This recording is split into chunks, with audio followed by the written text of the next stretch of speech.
이게 악마가 아니고 뭐야? 친정엄마였으면 이렇게 했겠어요? 진짜 사람 다시 봤네. 우리 엄마 이대로 병원에서 돌아가시면 어떻게 하려고 그래요? 피도 눈물도 없는 무서운 여자야. 당신 그러고도 눈에서 피눈물 안 흘리나 내가 두고 볼 거야. 그러면 아가씨가 모시고 가세요.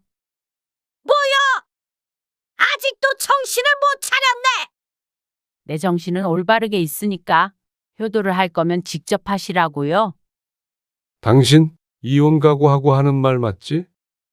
이혼 도장 찍을 준비해. 어쩌면 남편한테 이렇게 매정하냐? 오늘 이야기 속 주인공은 56세 성효진 씨입니다. 그리고 그녀의 남편과 시어머니에 관한 이야기이죠. 성 씨의 시어머니는 연로하기도 했고 항암 치료도 받고 있는 환자였습니다. 그런데 성 씨의 남편은 맏아들이었습니다. 성 씨가 맏며느리라는 뜻도 되었죠. 맞이라는 책임감 때문인지 아니면 그저 아내에 대한 배려가 부족했던 건지 남편은 아픈 시어머니를 성 씨가 돌봐주길 바랐습니다. 하던 일도 그만두고 말이죠. 치료를 받기 위해선 요양병원이 나왔지만 시어머니의 강력한 의지와 남편의 요구에 성 씨는 무척이나 괴로웠습니다. 자식인 본인도 돌보지 못하는 어머니를 왜 며느리인 자신에게 책임지라는 것인지 몰랐습니다. 시어머니를 모시고 병수발을 며칠 들고는 성 씨는 두 손 두 발 다 들었습니다. 더 이상 못하겠다는 성 씨에게 남편은 폭언을 했습니다. 자기 부모만 애틋하고 아내는 고생을 해도 상관없다는 식이었습니다. 평소에도 이렇게 효자였다면 모르겠지만 왜 뒤늦게 효자 행세를 하는지 몰랐습니다. 그것도 직접 한다면 성 씨도 불만이 없었습니다. 왜 이렇게 대리효도를 하려는지 이해할 수 없었습니다. 남편은 성 씨에게 매정하다고 하는데 성 씨가 보기엔 남편이 더 매정했습니다. 유독 성 씨에게만 말이죠. 그렇게 사랑하는 어머니 껴안고 살라고 하고 싶었습니다. 성 씨는 남편과 결혼해서 아들 둘을 낳았습니다. 아들 모두 20대 후반으로 취직도 해서 독립해서 살고 있었습니다. 남편은 퇴직을 앞두고 있었고 성 씨도 아직 일을 하고 있었죠.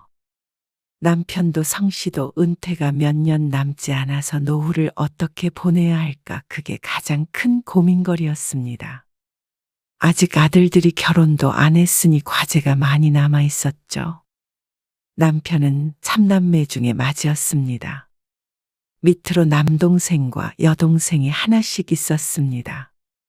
성 씨의 시아버지는 10년 전쯤에 돌아가셨고 성 씨의 집과 멀지 않은 곳에서 홀로 지내고 있었죠.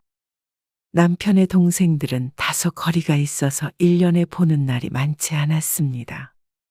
명절에도 자기 자식과 있지 큰형이라고 굳이 찾아오지 않았죠.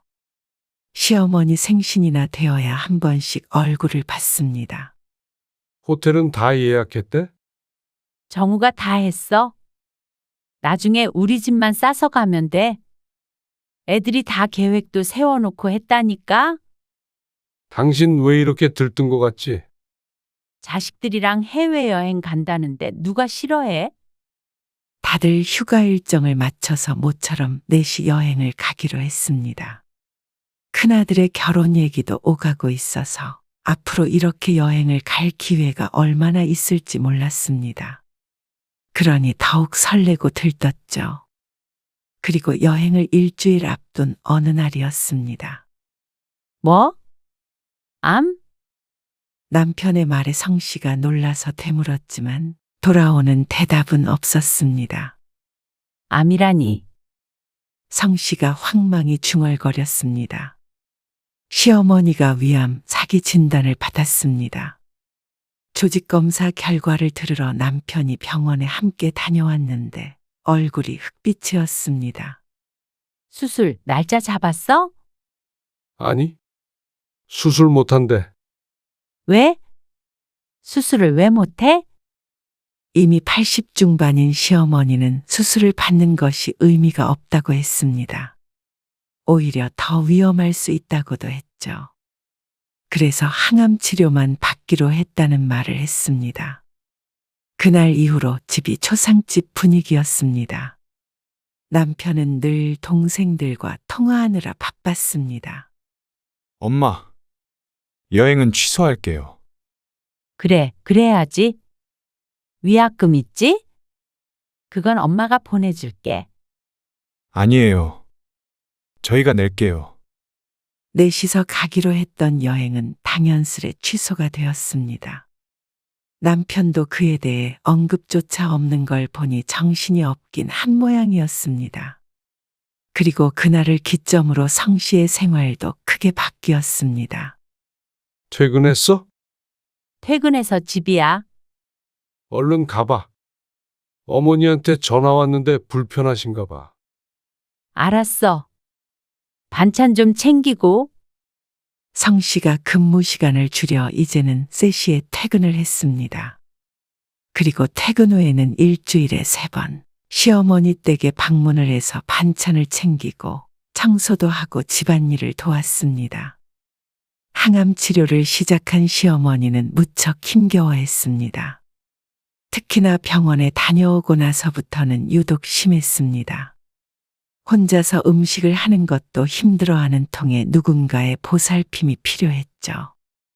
시동생과 시누이는 멀리 살아서 왔다 갔다 할 거리가 되지 않았습니다. 비교적 근무 시간이 자유로운 성씨 밖에는 돌볼 사람이 없었습니다. 어머님, 저 왔어요. 왔냐? 3시 반에 온다고 그러더니 3시에 퇴근해서 집에 들렸다가 왔어요. 오래 기다리셨어요? 그러면 진작 그렇게 말을 해야지. 왜 기다리게 만들어? 아범이 시간을 잘못 알았나 봐요. 아범 탓을 해? 80세가 넘으니 젊은 날보다 힘은 빠졌지만 꼬장꼬장한 성격은 여전했습니다. 고생스러웠던 지난 날들이 주마등처럼 스쳐 지나갔습니다. 시어머니와는 좋은 기억보다는 안 좋은 기억이 더 많았습니다. 결혼을 반대했던 일, 합가했다가 다시 분가했던 일, 세월이 세월인 만큼 많은 일들이 있었죠. 그래도 큰 병에 걸려 힘없이 앉아있는 시어머니를 보니 성씨도 마음이 좋지 않았습니다. 점심에 뭐 좀 드셨어요? 먹긴 뭘 먹어. 속이 하도 울렁거려서 물 말아 먹고 말았지. 냉장고에 있는 반찬 꺼내 드시지 그러셨어요. 그럴 힘이 있으면 널 왜 불러? 성씨는 세탁기를 돌리고 집을 청소했습니다. 그리고 싱크대에 있는 그릇들도 씻어서 정리를 하니 시간이 상당히 흘러 있었습니다. 거실에 누워서 TV를 보고 있던 시어머니를 보고 성씨가 물었습니다. 식사 지금 차려드릴까요? 그건 이따가 차리고 이리 와서 좀 부축 좀 해봐. 너 온 김에 좀 씻어야겠다. 시어머니는 날이 갈수록 기운이 없어졌습니다. 처음 암 진단을 받았을 때는 그저 자주 소화가 안 될 뿐 건강한 편이라고 생각했습니다. 그런데 항암만으로는 완치가 되기가 힘들었고 항암 치료 자체도 힘들어서 그런지 시어머니의 상태는 계속 나빠져만 갔습니다. 보통은 식사를 챙기고 집안일을 좀 한 뒤에 집으로 돌아갔던 성씨는 최근 들어서는 시어머니가 잠자리에 들 때까지 같이 있어야 했습니다. 어머니 좀 어때? 안 좋으시지? 지난주에는 그래도 괜찮으셨는데. 오늘은 거의 누워만 계셨어. 지난 주말에 시어머니를 보고 온 남편이 걱정스러운 표정을 지었습니다. 식사는 잘 하시고? 잘 못 드시던데. 그러니까 어머니 좋아하는 음식으로 여러 가지 해서 가라니까. 그렇게 했는데 못 드시는 거야. 성씨의 말을 듣더니 남편이 혀를 찼습니다. 기분이 상했지만 굳이 대꾸하지 않았습니다. 부모가 아픈데 속상하지 않을 자식은 없을 테니 말이죠. 매번 왔다 갔다 하며 병수발을 드는 성 씨에게 수고했단 말 한마디도 없었지만 그저 자신이 참자 생각했습니다. 그러다가 한 달 반쯤 지났을 때는 시어머니의 상태가 크게 안 좋아졌습니다. 엄마 보고 왔는데 저게 뭐요? 뭐가? 아니, 진작에 병원에 모시고 갔어야지. 치료하고 있어. 그게 아니라 요양병원 같은 데서 건강관리도 같이 해야 하는 거 아니냐고. 시동생이 주말에 올라와서 시어머니와 이틀간 같이 있다가 다시 내려가기 전에 성 씨의 집에 들렀습니다. 긴히 상의할 것이 있다고 했는데 시어머니의 입원에 대해서 언급했습니다. 요양원에 보내자는 말이야. 그게 아니고 병원이요. 형님, 요양병원. 거기 가면 의사도 있고 간호사도 있고 아무튼간 치료도 받을 수 있잖아요. 안쓰러워 죽겠네. 시동생의 말을 들으니 남편도 생각이 많아지는 듯했습니다. 지난번에 성 씨가 넌지시 얘기했을 때는 듣는 신용도 안 했는데 말이죠. 아무래도 동생까지 그렇게 말하니 그게 맞는 것 같다고 생각한 듯 했습니다. 내가 병원은 알아볼게요. 그래도 치료 제대로 할 수 있는 곳으로 가야지. 암 전문 요양병원도 요새 많다고 그러던데요. 그래. 그렇게 하자 그럼. 형수가 고생 많이 하셨네요. 고생은요? 식사 차려드린 거 밖에 없는데 뭘. 겸양의 말은 성씨만의 몫이었는데 남편이 생색을 냈습니다. 기막혀 하고 있었는데 시동생이 자리에서 일어났습니다. 근데 병원 알아볼 동안만이라도 좀 형님이 모시고 있어줘요. 아무래도 그래야겠지. 정우 엄마한테 일 좀 쉬라고 하고 어머니 도와드리라고 할게. 그러면 감사하죠. 당사자는 모르는 말이 타인 둘 사이에서 오갔습니다. 아무리 그래도 성씨도 직장 생활을 하는데 마음대로 쉴 수 있는 건 아니었습니다. 당연히 성씨가 그렇게 할 것이라고 생각하고 나누는 대화에 어이가 없었습니다. 어서 가봐. 시동생 앞에서 다툴 수도 없기에 시동생이 나가고 나서 남편에게 따졌습니다. 어머님 모시고 오겠다고? 아, 그럼 저대로 둬. 그러라는 게 아니고 적어도 나랑 상의는 했어야지. 나보고 일을 쉬고 어머님 돌보라며? 내가 못하니까 당신이 해야지. 남편이 당당하게 대꾸했습니다. 어처구니가 없었습니다. 성씨도 시어머니가 병원에 입원하기 전에 집에 모시는 것에 대해서는 힘들어도 반대할 생각은 없었습니다. 하지만 절차적으로 잘못된 것에 화가 났습니다. 이렇게 할까 저렇게 할까 상의하는 것도 아니고 마음대로 정하고 성씨는 따르라는 식이었습니다. 당연한 걸 따지느냐는 태도에 화가 났습니다. 그러니 남편은 성씨를 몹쓸 며느리 취급했죠. 바로 다음 날 성씨의 집에 시어머니가 오게 되었습니다. 그리고 성씨는 대단히 고단한 하루하루를 보내야 했습니다. 20년 전에 3년 정도 함께 살았던 적이 있었지만 결과는 좋지 않았습니다. 시어머니는 그게 성씨 탓이라고 했습니다.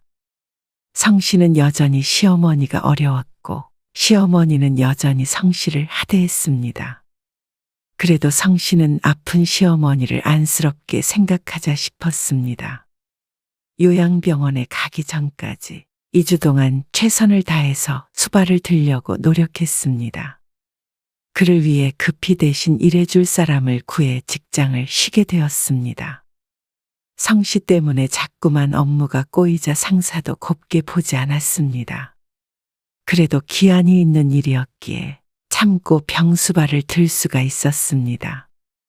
시동생이 암 전문 요양병원을 알아보았고 입원할 날짜가 정해졌습니다. 그러니 조금만 더 인내하고 마음을 곱게 먹자고 다짐 또 다짐했습니다. 병원에 나 묶어놓는 거 아니냐? 어머님. 그런데 아니에요. 엄청 좋은 병원이래요. 그리고 어머님이 치매도 아니신데요. 그냥 집에 있으면 안 되냐? 그래도 가셔서 치료도 받으시는 게 좋죠. 항암 치료 받으시면서 힘들어 하셨잖아요. 영양제도 맞으시고 식단도 관리해 준대요. 성 씨의 말에 시어머니가 눈을 흘겼습니다. 시어머니는 늘 한숨을 쉬며 병원에 가기 싫은 기색을 비쳤습니다. 그리고 남편도 내심 어머니를 모시고 살고 싶은 눈치였고 말이죠. 꼭 둘이서 성 씨를 압박하는 것 같은 느낌을 받았습니다. 그래서 성 씨는 모른 척 했습니다. 기한이 정해져 있기에 열심히 하고 있지만 2번은 못할 짓이었습니다. 남편은 회사에 나간다는 이유만으로 병수발은 전혀 들지 않았습니다. 할 생각도 없었습니다. 이런 상황에서 시어머니를 모시고 산다면 성 씨가 꼼짝없이 전담 간병인이 될 것 같았습니다. 그렇게 시어머니는 성 씨의 집에 보름 머문 뒤 요양병원에 입원하게 되었습니다. 그리고 면회할 수 있는 날에는 꼭 남편과 함께 찾아갔습니다. 지낼만 하세요? 죄다 환자들만 있는데 여기가 좋겠냐? 없던 병도 생기겠다. 그래도 컨디션은 좀 낫지 않으세요? 남편의 물음에도 시어머니의 인상은 펴질 줄을 몰랐습니다. 병원 생활이 마음에 들지 않는 것 같았죠. 또 올게요. 어머니, 그래, 뒤돌아서는 남편의 표정도 좋지 않았습니다. 안 좋은 예감이 들었습니다. 그리고 그 예감은 어김없이 들어맞았습니다. 시어머니가 입원한 지 2주쯤 지난 어느 날, 남편과 함께 시어머니를 뵈러 갔습니다. 어머니, 왜 이렇게 살이 빠진 거예요? 밥도 못 먹고 그러니까 당연히 빠지지. 갇혀 있는데 그럼 살이 찌겠어? 어머니, 다른 사람들이랑 병실 쓰는 것도 답답하고 힘들다. 이만 퇴원해야겠어. 퇴원하시면 어떻게 치료를 받아요? 그러면 병원에서 누워만 있다가 이 애미가 죽었으면 좋겠냐? 무슨 말씀을 그렇게 하세요? 그리고 나서 시어머니는 입을 꼭 다물었습니다. 남편이 이것저것 물어도 굳은 표정으로 창밖만 바라보고 있었죠. 그리고 집에 돌아오는 길, 안 되겠다. 우리가 모시고 와야겠다. 무슨 소리야? 어머니를 집으로 모시고 오자고? 그래. 당신도 아까 어머니 봤잖아. 그리고 차 안은 정적만이 감돌았습니다. 한참 뒤에 남편이 한숨을 쉬었습니다. 성 씨도 답답한 마음에 남편에게 말했죠.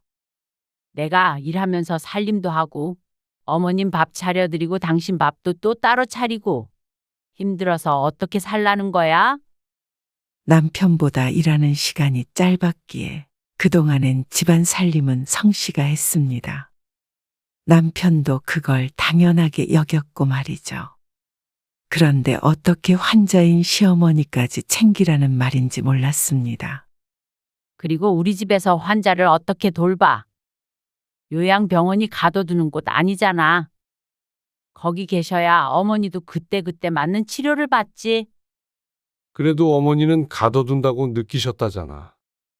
아니, 그리고 보름 모시고 사는 것도 쉬운 일이었는 줄 알아?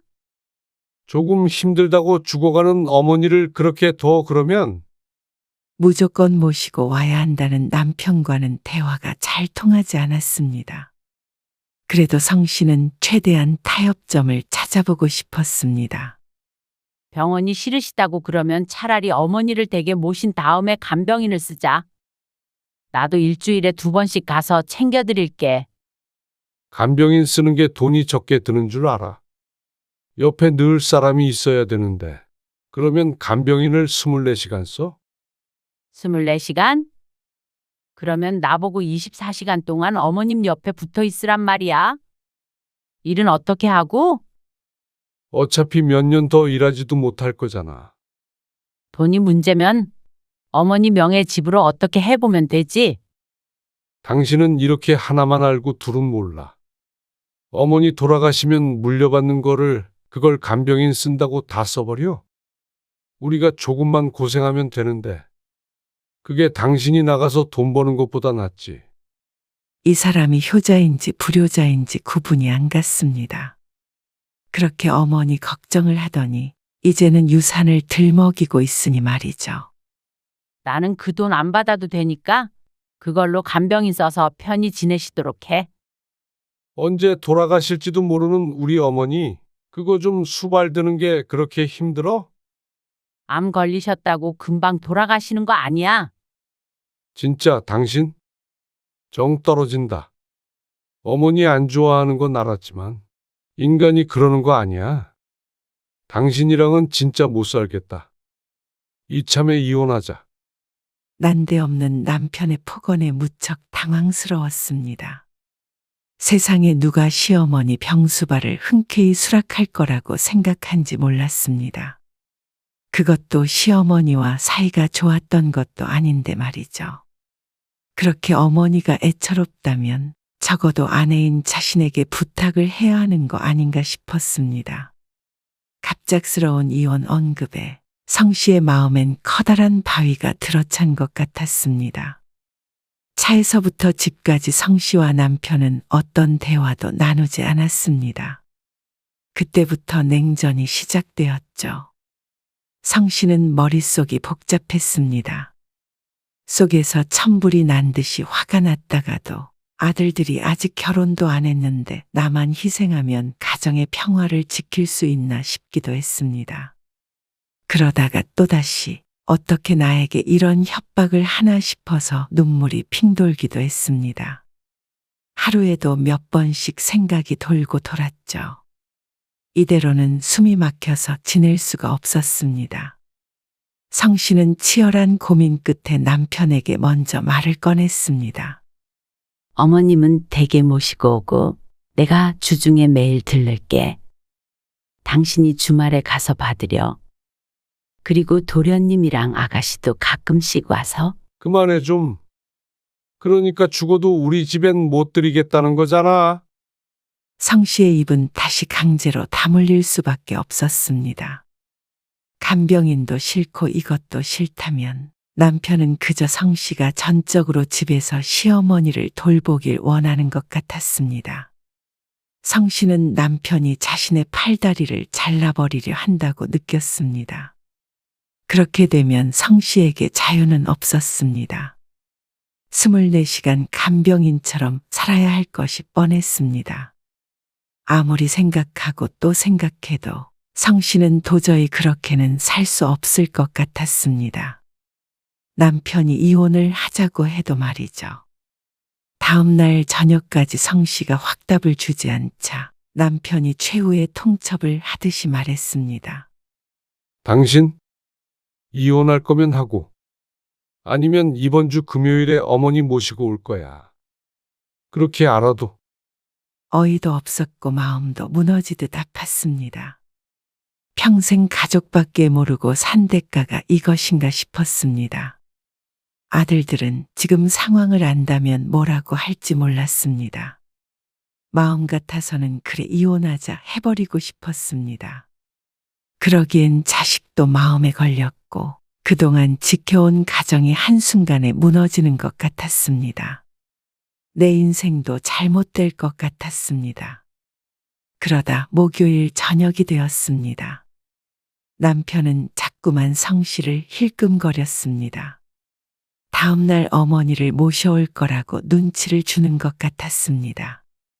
그런데 신우이가 갑작스럽게 찾아왔습니다. 그리고 성 씨에게 할 말 못할 말 가리지 않고 퍼부어댔습니다. 이게 악마가 아니고 뭐야? 친정엄마였으면 이렇게 했겠어요? 진짜 사람 다시 봤네. 우리 엄마 이대로 병원에서 돌아가시면 어떻게 하려고 그래요? 피도 눈물도 없는 무서운 여자야.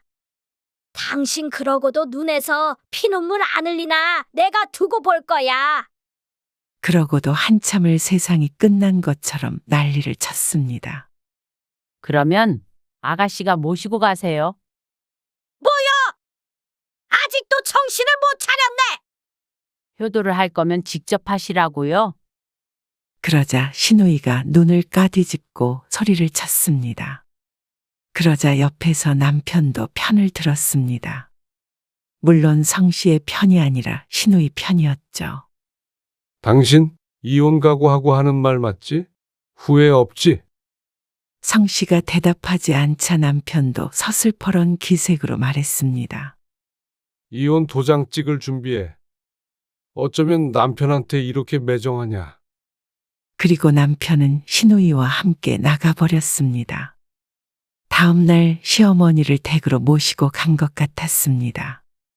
신우이는 내려가지 않고 남편과 함께 돌아가며 시어머니를 돌보았습니다. 낮에는 신우이, 밤에는 남편. 이렇게 역할 분담을 한 것 같았는데 새벽에 화장실도 혼자 못 가게 된 어머니이기에 신우이는 일주일도 채우지 못하고 도망가 버렸습니다. 말 그대로 주랭랑을 친 듯 보였습니다. 시어머니의 병수발을 들어본 사람이 없으니 알만했습니다. 그러니 남편은 당연한 수순으로 성씨에게 와서 말했습니다. 이만하면 나도 할 만큼 했잖아. 이제 집에서 어머니 모셔. 당신도 일 그만두고 좋지. 그렇게 좋으면 당신이 일 그만두고 해. 뭐? 참 어이가 없었습니다. 친자식 둘도 못 돌보는 환자를 어째서 며느리인 자신에게 떠맡기려는지 몰랐습니다. 힘들어서 못하겠다는 사람을 악마로 만들더니 이제 와서 또다시 찾아온 남편이 황당했습니다. 당신이 이혼 준비하라고 해서 다 해놨어. 준비를 했다니? 집은 따로 얻었고 짐도 대충 붙여놨어. 이 집은 정리해서 반씩 나누면 돼. 뭐라고? 바보처럼 계속해서 되묻는 남편에게 성씨가 또박또박 다시 한번 대답해 줬습니다. 이혼 준비 다 됐다고. 당신은 시어머니 댁에 들어가서 잘 모시고 살아. 재산 분할은 반씩하고. 비로소 남편의 얼굴에 당황한 기색이 비쳤습니다. 성씨가 이혼 협박에 못 이겨 자신의 요구를 받아줄 거라고 확신했던 모양이었습니다. 대단한 착각이었습니다. 아무리 효자여도 힘든 것이 병수발이었습니다. 효자인 척은 혼자 다 하고 효도를 아내의 손을 빌어 하려는 남편에게 치가 떨렸습니다. 그리고 그렇게도 쉽게 이혼을 운운하는 남편은 이제 꼴도 보기 싫었습니다. 그동안 고민했던 것은 남편에게 미련이 남아서가 아니었습니다. 그저 가정을 지키고 싶을 뿐이었습니다.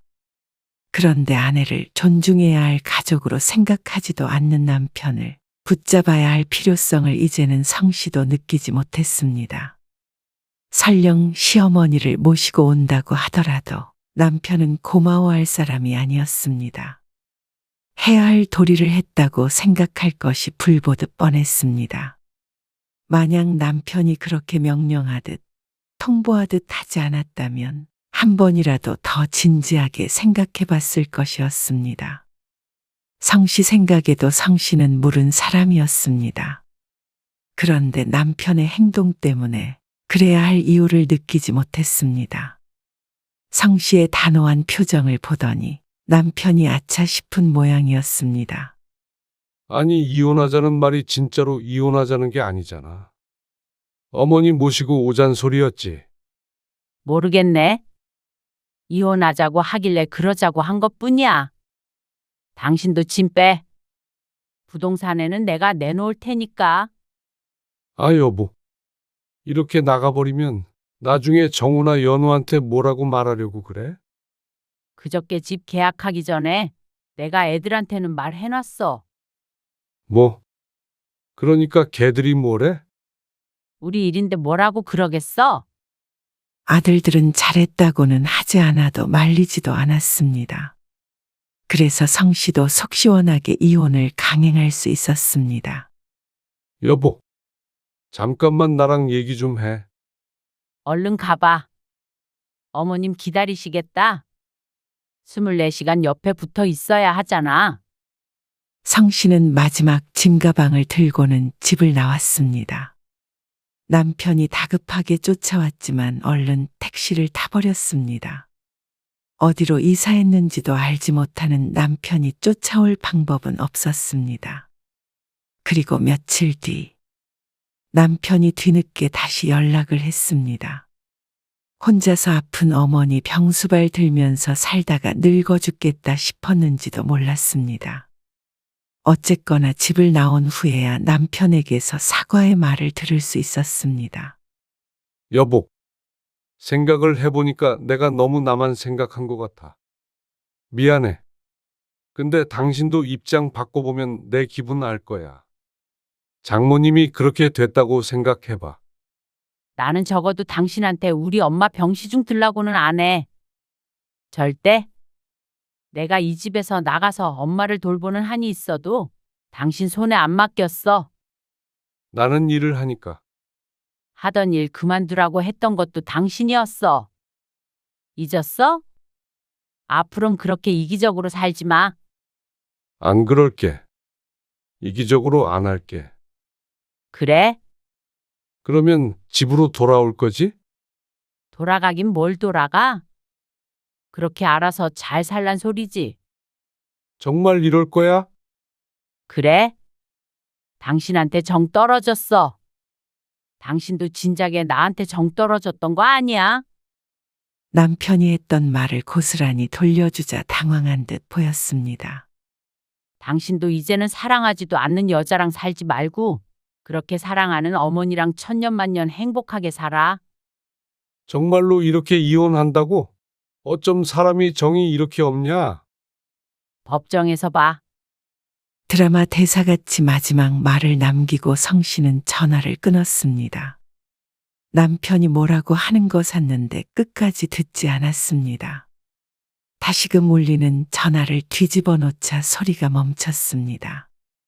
한동안 남편에게선 끈질기게 연락이 왔습니다.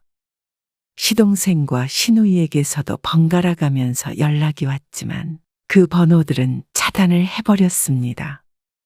그리고 결국 7개월쯤 뒤엔 남편과 법적으로 갈라서게 되었습니다. 먼저 이혼하자고 한 건 남편이었습니다. 후에는 아무리 빨라도 늦었죠. 성 씨는 다니던 직장을 다시 성실하게 나갔습니다. 그리고 비로소 자유로워졌습니다. 성 씨가 다시 시어머니를 보는 일은 없었고 남편도 마찬가지였습니다. 자신에게 희생만을 강요하고 전혀 존중해주지 않았던 남편은 이제는 평생의 배우자가 아니었습니다. 그저 전 남편일 뿐이었습니다. 이혼을 하면 인생이 끝나는 줄 알았는데 어찌 보면 성 씨는 좀 더 편해졌습니다. 여러 사람의 뒷바라지해야 했던 인생이 드디어 스스로를 위해 살게 된 것 같았습니다. 자식들도 이제는 알아서 살아갈 것이니 성 씨는 온전히 자신만 생각하면 됐습니다.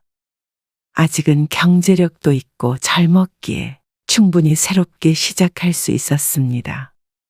성 씨는 불행하지 않았습니다. 남편과는 다르게 말이죠.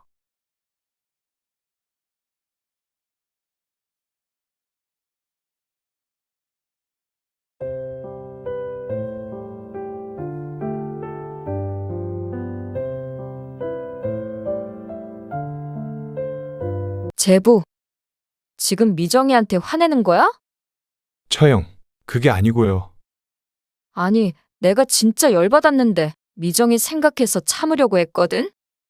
근데 안 되겠네. 지금 때가 어느 땐데 며느리라고 친정 식구랑 한 약속은 무시하고 시할머니 뵈러 가야 하는 거야? 그게 맞아? 그게 아니라 아니긴 뭐가 아니야. 거짓말할 수밖에 없게 해놓고는 왜 애를 잡아? 그것도 우리가 집에 와 있는데도 말이야. 처가 식구들은 우스운 거야, 뭐야? 오늘 이야기 속 주인공은 60세 문성애 씨입니다. 그리고 그녀의 아들과 며느리, 사돈 가족들에 대한 이야기이죠. 문 씨는 어디선가 딸 많은 집에 아들 장가 보내지 말라는 소리를 들은 적이 있었습니다. 출처는 모르겠지만 한두 번 들었던 말은 아니었습니다. 그리고 문 씨는 그 말이 전적으로 맞다고 생각했습니다. 물론 아닌 경우도 많겠지만 적어도 문 씨에게 있어서는 100% 맞는 말이었습니다. 주변을 보아도 딸이 많은 집은 화목했습니다. 딸들을 중심으로 가족들이 똘똘 뭉치곤 했습니다. 그런데 그런 딸이 셋이라면 그것도 아들 하나 없이 말이죠. 그런 가족이 문 씨의 사돈네였습니다. 세 자매 중 막내가 문 씨의 며느리였습니다. 세 자매의 우애가 얼마나 깊던지 문 씨는 그걸 장점이라고만 생각했습니다. 하지만 결코 문 씨의 아들에게는 좋은 일이 아니었습니다. 아들은 사돈네에서 사사건건 다른 사위들과 비교당했고 결혼 준비 비용이나 예물 목록도 다른 자매들에게 맞춰야 했습니다. 그리고 무슨 가족 행사가 그리 많은지 항상 처가에 가 있는 아들은 문 씨와 5분 거리에 살고 있었지만 콧배기를 보기가 힘들었습니다. 반대로 문 씨 가족에게 일이 있을 때는 이 핑계 저 핑계 대가며 참석하지 않으려는 며느리도 얄미웠습니다. 결국 아들네 집 옆으로 줄줄이 이사까지 온다는 말에 대책을 강구해야 했습니다. 아들만의 문제가 아니라 문 씨의 집까지 날아갈 지경이니 말이죠. 문 씨는 아들 하나, 딸 하나가 있었습니다. 연년생인데도 남매라 그런지 가족으로서 서로를 사랑하긴 하지만 서로 죽고 못 사는 관계는 아니었습니다. 둘째인 딸이 먼저 결혼해서 문 씨 부부와 1시간 정도 떨어진 곳에 살고 있었습니다. 그리고 첫째인 아들도 진작 취직하며 따로 나가 살고 있었죠. 그저 서로가 잘 살고 있겠거니 생각하며 명절 때나 가끔 만날 뿐이었습니다. 그런데 아들을 결혼시키고 나니 그렇지 않는 형제들도 있구나 싶었습니다. 2년 전 문 씨는 아들을 결혼시켰습니다. 미리 알고는 있었지만 상견례 자리에서는 조금 신기한 기분이 들었습니다. 사돈 부부와 세 자매가 나란히 앉아있는 모습을 보고 말이죠. 여자들 사이에 외롭게 앉아있던 바깥 사돈을 보고는 속으로 웃음을 짓기도 했습니다. 이렇게 세 자매가 너무 보기가 좋네요. 그렇죠? 아들 없어도 하나도 안 부러워요. 그러실 것 같아요. 든든하기도 할 것 같고요. 그럼요. 다 엄마 마음을 잘 헤아려 주니까 그러려고 그런 건 아니지만 딸만 낳길 잘한 것 같기도 해요. 아들들은 속썩이잖아요. 아, 아무래도 딸이 더 부드럽긴 하죠? 어머, 그럼요. 우리 집 보물들이에요. 안사돈은 딸들이 참 자랑스러운 것 같았습니다. 흐뭇하게 딸들을 바라보는데 그 눈빛이 반짝반짝 빛났습니다. 문 씨는 그게 보기 좋다고 생각했습니다. 가족 간의 애정이 보여서 우리 아들도 화목한 집의 일원이 되는구나 싶었습니다.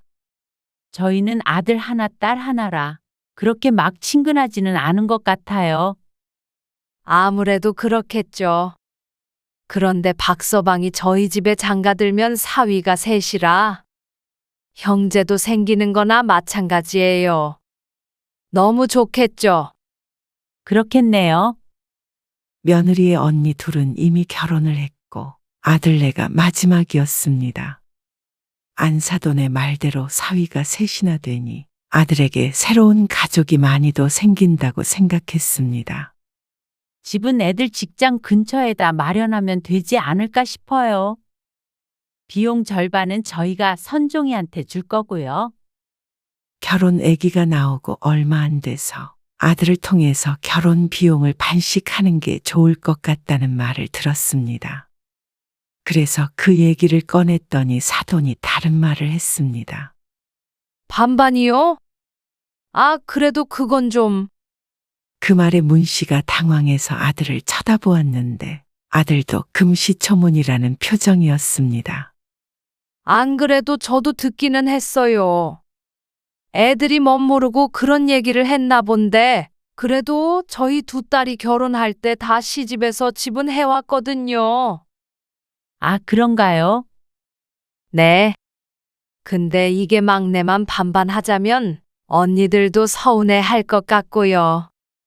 수진이도 마음이 좀 그렇지 않겠어요? 그러자 두 딸이 동조하는 듯 고개를 끄덕였고 문 씨의 며느리조차 눈치는 보고 있지만 반박하는 말은 하지 않았습니다. 얘기가 다 된 것인 줄 알았는데 상결례 자리에서 대놓고 집을 해오라는 말을 들으니 조금 황당하긴 했습니다. 남자라는 이유로 집을 해오라는 말은 부당하다고 생각했습니다. 문 씨도 딸을 결혼시켰지만 당연하듯 반씩 지원을 해줬습니다. 그렇게 따지면 문 씨의 딸도 서운할 것이었습니다. 문 씨는 흔쾌히 대답하지 못했고 그날의 상결례는 그렇게 끝이 났습니다.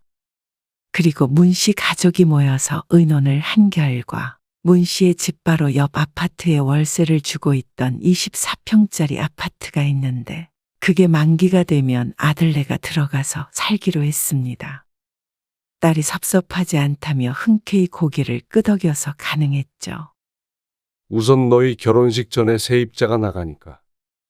나가면 수리를 하든 어떻게 하든 하고 나중에 돈 모아서 더 넓은 집으로 가거나 다른 데로 이사 가게 생기면 그때 그 집 팔아서 줄게. 네.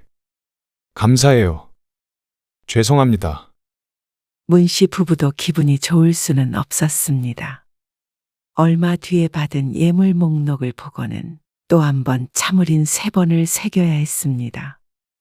두 딸을 결혼시키면서 받았던 예물들과 동등하게 해달라는 메시지도 있었는데 이해가 가지 않았습니다.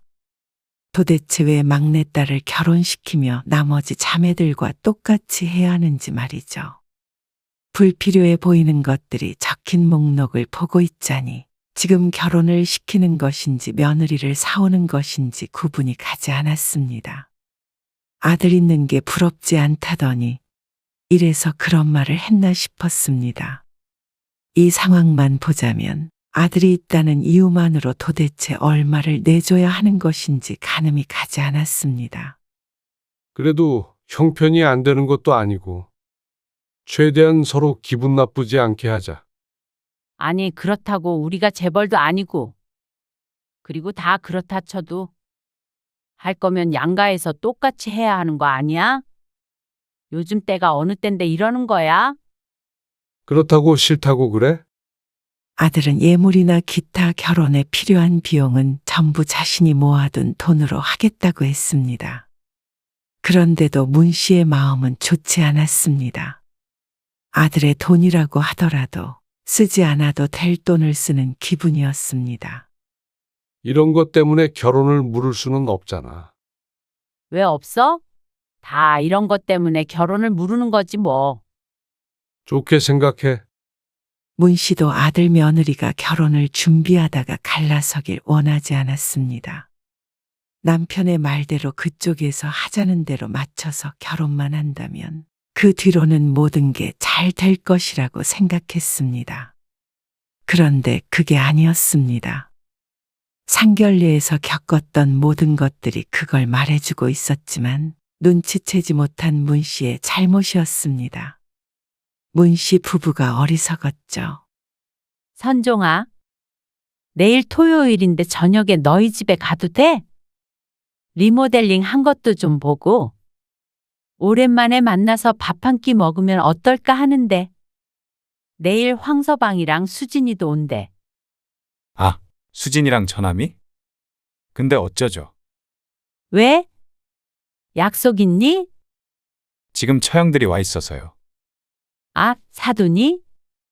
네. 둘째 사돈은 멀리서 산다고 하지 않았어? 엄청 멀지는 않고요. 그래도 1시간은 넘게 걸리죠. 무슨 날인가 보지? 그건 아니고요. 자매끼리 뭉치기로 했다네요. 일요일에 돌아간대요. 아, 자고 가는 거야? 이틀 동안? 네, 그럼 어쩔 수 없지. 그러면 다음 주는 돼. 수진이도 다음 주에 오라고 할게. 네. 그게 좋을 것 같아요. 문 씨가 아들과 통화를 마쳤습니다. 그러자 남편이 실망한 눈치였습니다. 안 된대. 근데 지난번에도 사돈 식구들 와 있다고 그러지 않았나? 그렇지? 사이 좋아 보이더니 결혼하고 나서도 여전하네. 엎어지면 코 닿은 데 사는데 아들 얼굴 보기 참 힘드네. 남편의 말에 문 씨가 웃어넘겼습니다. 그리고 그 다음 주 약속한 날이 되었을 때 금요일 저녁에 아들에게서 전화가 왔습니다. 내일 약속이요. 좀 미뤄야 될 것 같아요.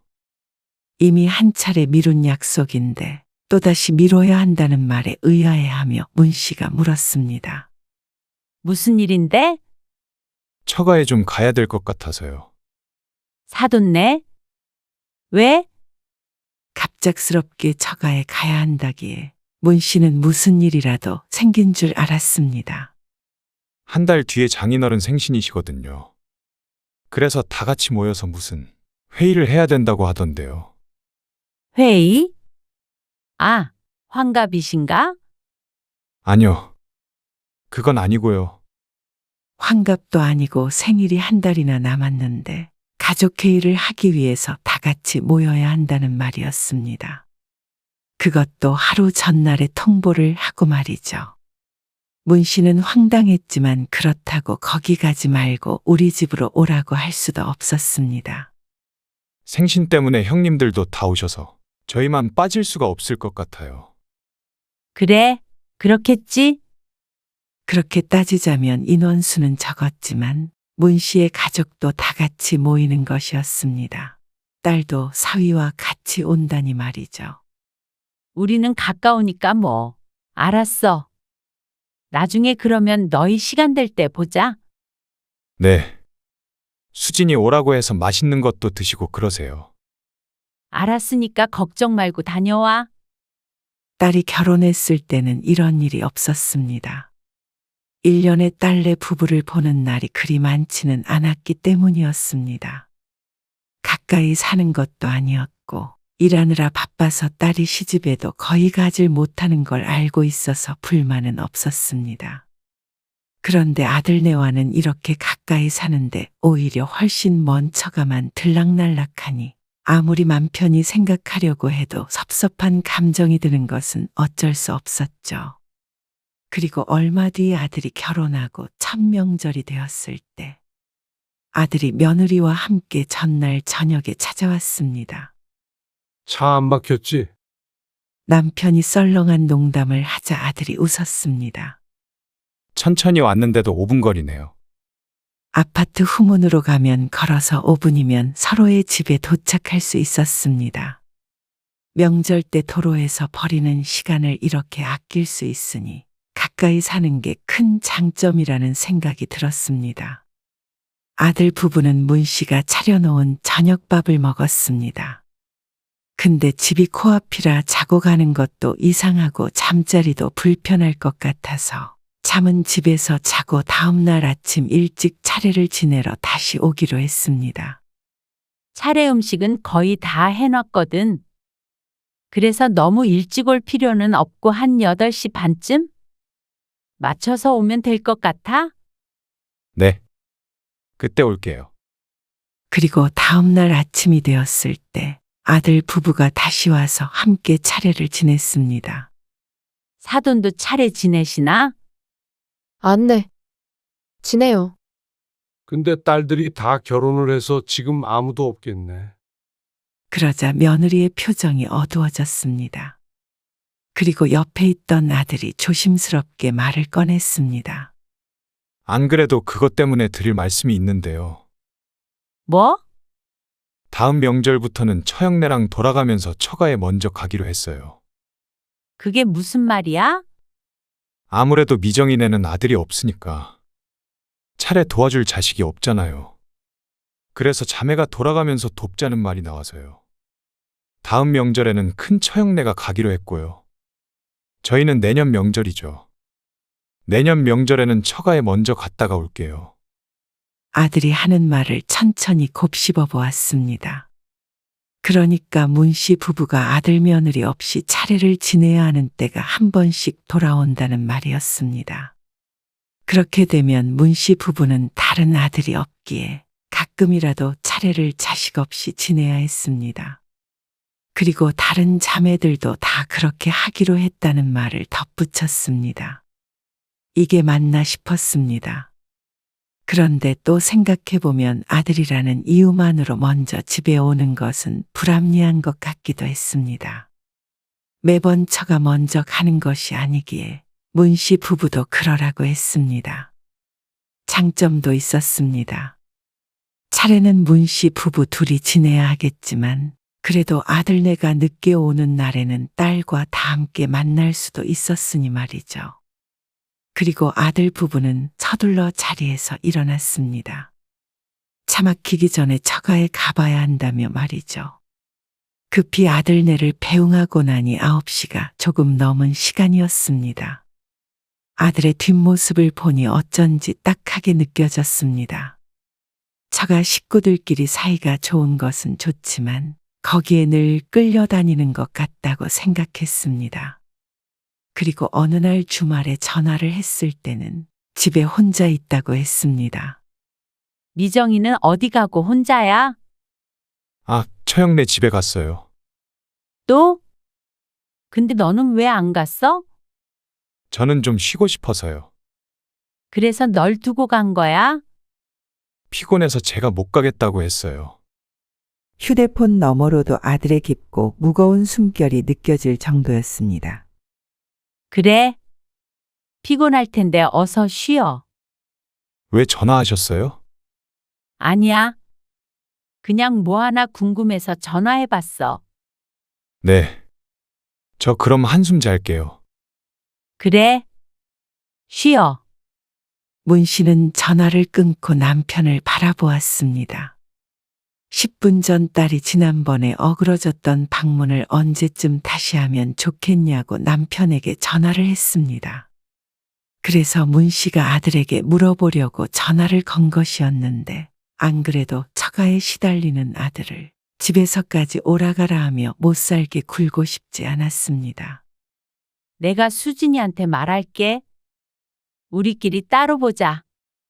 그리고 그 다음 주에 문 씨 부부는 딸 부부를 따로 만났습니다. 오빠는 뭐가 그렇게 바빠? 그러게. 그리고 신혼이잖아. 아니, 전해줄 소식이 있어서 만나자고 했지. 나도 바쁘긴 바빠. 무슨 소식? 나 아이 생겼어. 딸의 말에 문 씨가 크게 기뻐했습니다. 딸 부부가 결혼한 지 몇 년 됐는데 아이를 안 가지려나 싶었던 참이었습니다. 어쩐지 평소에는 며느리와 사위 둘 다 바빠서 자주 보지 못했는데 꾸준히 연락해서 약속을 잡으려 한다 싶었습니다. 너무 잘 됐다. 오빠도 같이 있을 때 말해주려고 했어. 그러더니 딸이 한숨을 쉬었습니다. 솔직히 오빠 결혼하면 나도 언니 생기나 싶어서 좋아했는데? 있던 오빠도 없어진 것 같네. 딸의 푸념에 문 씨도 알만하다는 듯한 미소를 지었습니다. 말로 표현을 하진 않았지만 딸과 생각이 비슷했습니다. 지난번에 새언니한테 연락했더니 답장도 안 하더라고. 그러다가 거의 일주일쯤 뒤에 연락 와서 바빴다고 그러고 내가 답장 보내니까 또 연락 없어. 어머, 그래? 일하느라 바빴나 보지. 한두 번이면 나도 그러려니 하지. 우리 시댁에서 사과 2박스 보내주셔서 그거 오빠네 1박스 주려고 했는데 아무튼간 그 뒤로는 나도 연락 안 해. 참 씁쓸했습니다. 여전히 아들네 집을 들락날락 거리는 사돈네를 알고 한 달에 적어도 2번은 처가에 가는 아들을 아는데 어떻게 그쪽이랑만 교류를 하고 문씨 가족은 이렇게 뒷전인가 싶었습니다. 한번 얼굴 보는 일도 힘드니 말이죠. 아들도 쉬라고 안 부르기는 했지만 서운한 마음이 들었습니다. 처가에 그렇게 열심히 가는 게 며느리가 원해서일 텐데 그렇다면 문씨 가족과 만나지 않는 것은 아들이 원하지 않아서라는 생각이 들었죠. 그러다 몇 달 뒤 아들 며느리를 부를 일이 생겼습니다. 이번에 할머니 올라오시는데 둘이 같이 들러. 저녁 먹게? 문씨의 시어머니가 시골에서 올라오시는 날이었습니다. 큰형님네 며칠 머물기로 하셨는데 문씨의 집에도 잠깐 들르기로 했죠. 아들은 며느리에게 물어본다더니 몇 시간 뒤에 다시 전화를 했습니다. 아, 미정이 그날 야근한다네요. 다음 주 금요일 저녁에 야근 때문에 저녁 식사를 같이 못하겠다는 며느리. 회사 일 때문에 어쩔 수 없는 건 알지만 서운함은 쌓여만 갔습니다. 무슨 일만 있으면 야근한다 뭐한다 하면서 오지 않는 며느리. 그동안에는 아들만 몇 번 얼굴을 비쳤고 며느리는 본 적이 거의 없었습니다. 그렇구나 하고 별다른 말은 하지 않았지만 문 씨가 섭섭해하는 데에는 충분한 이유가 있다고 생각했습니다. 단 5분이었습니다. 집 밖을 나서서 문 씨의 집에 도달하는 데 걸리는 시간이 말이죠. 아무리 느린 걸음이어도 10분이었습니다. 차 타고 1시간이 넘는 사돈네에는 그렇게 자주 가면서 어떻게 이렇게 가까운 시집에 올 때만 약속이 있고 야근을 하고 그러는지 몰랐습니다. 저 혼자라도 갈게요. 그래. 그럼 그때 보자. 문 씨는 속이 부글부글 끓는 것 같았습니다. 그렇다고 야근한다는 며느리를 끌어다 놓을 수도 없었습니다. 그런 나쁜 시모는 되고 싶은 마음이 추호도 없었습니다. 그리고 그날 저녁이 됐을 때 문 씨 부부와 아들은 시어머니를 모시고 식사를 했습니다. 집 근처 삼계탕 집에서 식사를 하고 천천히 걸어서 문 씨의 집으로 향하고 있었습니다. 어머님, 바람도 선선하니 좋죠? 그러네. 우리 손주 며느리도 보고 갔으면 좋을 텐데. 회사 일이 바쁘다네요. 다음에 한번 같이 내려갈게요. 그래. 형님이 한 20분 뒤에 모시러 온다니까. 그때까지 집에서 차 마시고 기다리면 될 것 같아요. 알았어. 선종이 집은 여기 아니야? 먼저 들어가 봐. 어? 그런데 아들네 아파트 앞을 지나려는데 택시에서 익숙한 얼굴이 보였습니다. 미정이 아니야? 일이 생각보다 일찍 끝났나 보네. 그런데 뒤이어서 내리는 두 인물을 보니 출발지가 회사가 아니라는 걸 알 수가 있었습니다. 처형? 아들이 옆에서 중얼거렸고 택시에선 내린 새 여자와 문 씨 가족이 마주쳤습니다. 어머님, 아버님. 아, 안녕하세요. 안녕하세요. 오랜만에 보네요. 미정아. 우린 먼저 들어가 있을게. 두 사돈이 아들네 아파트 쪽으로 사라졌고 며느리는 남아서 시할머니에게 인사를 했습니다. 아이고, 늦은 시간까지 일하느라 고생이 많네. 아, 아니에요. 엄마, 저는 여기서 집으로 들어가 볼게요. 할머니, 나중에 제가 한번 내려갈게요. 그래. 어서 들어가 봐. 네. 다음에 뵐게요. 아들은 급히 며느리를 데리고 아파트 단지로 사라졌습니다. 언뜻 본 아들의 표정이 너무 좋지 않았습니다. 문 씨 부부는 집으로 들어갔다가 몇 분 뒤에 다시 시어머니를 배웅했습니다. 시어머니가 차에 올라타자 문 씨가 남편에게 말했습니다. 당신 먼저 들어가 봐. 왜? 나는 선종이네 잠깐 다녀올게. 미정이 때문에 그래? 아들네 부부가 걱정되기도 했고 며느리에게도 자초지종을 들어보자 싶었습니다. 나온 김에 선종이한테 잠깐 나오라고 하게. 남편이 먼저 집에 들어갔고 문 씨는 아들에게 전화를 걸며 옆 아파트로 천천히 걸음을 옮겼습니다. 아들은 전화를 받지 않았습니다. 혹시라도 싸우고 싶나 싶어서 마음이 불편했습니다. 아파트 후문을 통해서 뒷길로 걸어가는데 저기서 아들과 며느리가 보였습니다. 아직 집에 안 들어간 것인지 아니면 다시 나왔는지는 모르지만 사도는 보이지 않았습니다. 어쨌거나 당신이 야근한다고 거짓말 한 건 맞잖아. 아니야? 한창 언성을 높이며 싸우고 있는 아들 부부를 보고는 문 씨는 걸음을 멈췄습니다. 아니, 그렇게 말하면 나도 서운해. 원래 언니들이랑 만나기로 했었는데 오빠가 일방적으로 약속을 깨려고 했던 거잖아. 아니, 약속을 깨려는 게 아니라 처형들은 그냥 놀러 오는 거고 거의 매주 보잖아.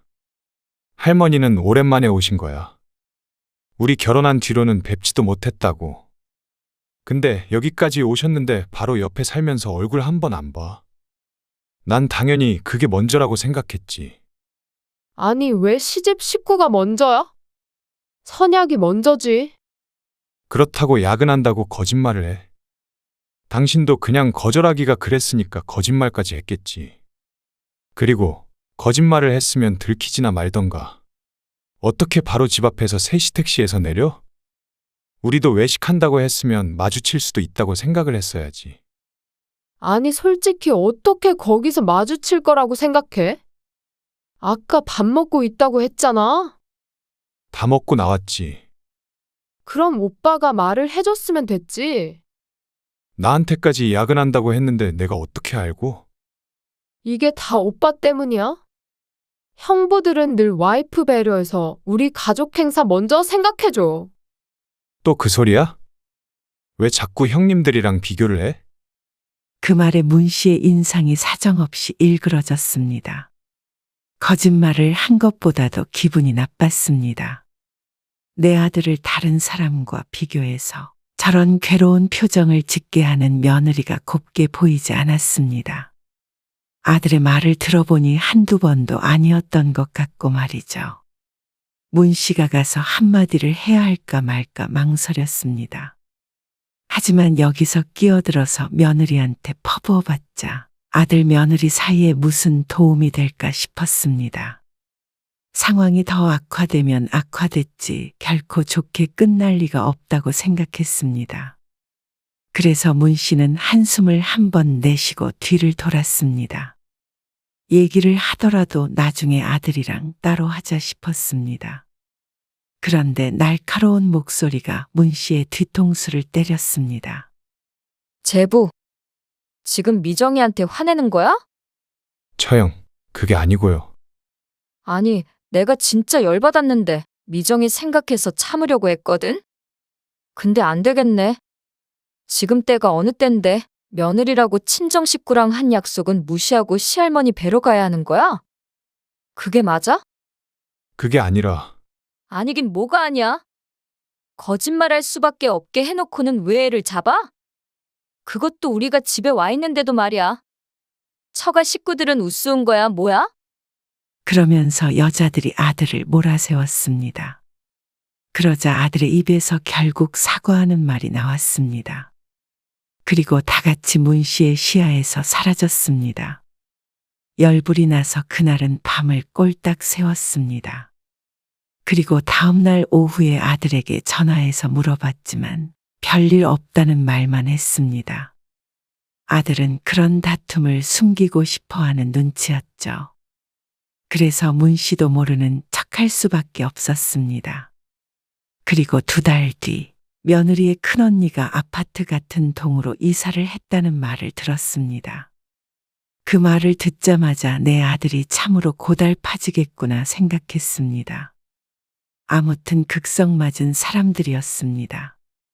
근데 자기가 이사를 오겠다는데 누구에게도 막을 명분은 없었습니다. 그 뒤로는 문 씨가 예상했던 대로였습니다. 사돈네 식구들이 수시로 드나들기 시작했고 아들에게 자유시간은 없어 보였습니다. 어쩌다 전화를 할 때면 늘 전화 넘어가 여자들 목소리로 시끌시끌했죠. 어떻게 저렇게 처가 식구 종노릇을 하나 혀를 찾다가도 그래 결혼했으면 어찌됐건 알아서 하겠지 싶기도 했습니다. 그러다 어느 날 문 씨의 생일이었습니다. 오랜만에 며느리까지 다 함께 자리에 모였습니다. 그런데 갑자기 건너편에 앉아있던 며느리가 아들의 옆구리를 쿡쿡 찌르는 게 보였습니다. 그리고 아들은 그걸 느끼지 못한다는 듯이 반응을 하지 않았습니다. 며느리의 표정은 점점 나빠졌습니다. 식사 자리가 끝날 때까지 그러다가 다들 집으로 돌아갔습니다. 다음 날 아침 일찍 아들에게서 전화가 왔습니다. 그리고 하는 말이 너무나도 황당했습니다. 둘째 처형도 이쪽으로 이사를 오고 싶어 해요. 뭐? 멀리 살잖아. 1시간 거리라 직장에 왔다 갔다 할 건가 봐요. 아니, 이 동네 뭐가 볼 게 있다고 그렇게까지 해? 그냥 자매들끼리 가까운 데 살고 싶다고요. 근데 지금 경제적으로 여유가 없어서 저희한테 좀 보태달라고 하시더라고요. 장모님이. 뭐? 큰 처형도 최근에 이사해서 여유가 없다고. 저희도 그렇다고 하니까 이 아파트로 대출을 좀 받아서 달라고 했어요. 그게 말이 되니? 그리고 그 집 아빠 명의인데. 네. 그래서 이참에 명의도 바꾸라고. 그래서 너도 그렇게 해달라고 전화한 거야. 아니요. 안 된다고 했어요. 근데 또 말이 나올 것 같아서 알고 계시라고 전화드린 거예요. 미정이가 그런 기색 보여도 놀라지 마시라고요. 문 씨는 아들이 참 바보 같기도 하고 짠하기도 했습니다. 어쨌거나 안 된다고 했으니 그건 다행이라고 생각했습니다. 명의를 미리 주지 않은 게 천만 다행이었죠. 그러다가 한 달 뒤 며느리의 둘째 언니가 이사 왔다는 말을 들었습니다. 혹시나 해서 아들에게 물어봐더니 아들이 보태준 것은 아니라기에 안심을 했습니다. 그런데 어느 날 아들이 말도 없이 문 씨의 집을 찾아왔습니다. 그것도 짐을 싸들고 말이죠. 이게 무슨 일이야? 너희 싸웠어? 그러자 아들이 들려주는 이야기가 너무 충격적이었습니다. 모든 돈 관리는 며느리가 하고 아들은 월급을 받으면 전부 며느리에게 줬다고 했습니다. 그런데 며느리가 7천만 원을 언니가 집을 사는데 보탰다는 말이었습니다. 그것도 문 씨의 아들과는 상의도 없이 말이죠. 정말? 정신이 나간 거 아니니? 그러자 아들이 말없이 고개를 떨구었습니다. 참 너무한다 싶었습니다. 그렇다면 아들에게 비밀로 하고 돈을 줘놓고서는 그것도 모르는 아들을 잘도 끌고 다녔다 싶었습니다. 얼마나 물러봤으면 그랬나 싶었죠. 이혼하려고요. 아들이 괴로운 듯이 말을 내뱉었습니다. 그 목소리에서 그간의 고통과 번뇌가 느껴졌습니다. 평소에도 조용하고 혼자 있는 것을 좋아하던 아들이 고생이 많았던 것 같았습니다. 그래도 며느리와 잘 지내보려고 했던 것 같은데 이제는 며느리를 신뢰할 수 없다고 말했습니다. 이혼한다면서 자기 집 놔두고 짐을 싸들고 온 아들이 바보였습니다. 그런데 그런 바보가 문 씨의 아들이니 어쩔 수가 없었습니다. 그래서 문 씨가 며느리에게 문자 메시지를 남겼습니다. 내 집을 비워달라고 말이죠. 그러자 전화가 마구 울렸습니다. 문 씨가 전화를 받지 않자 며느리와 사돈네가 우르르 몰려왔습니다. 초인종을 누르는 새 여자를 문 씨가 기가 막히게 쳐다보았습니다. 이러려고 똘똘 뭉쳐 사나 하는 생각이 들었습니다. 자신이 보아도 이렇게 기가 질리는데 아들은 오죽했겠나 싶었죠.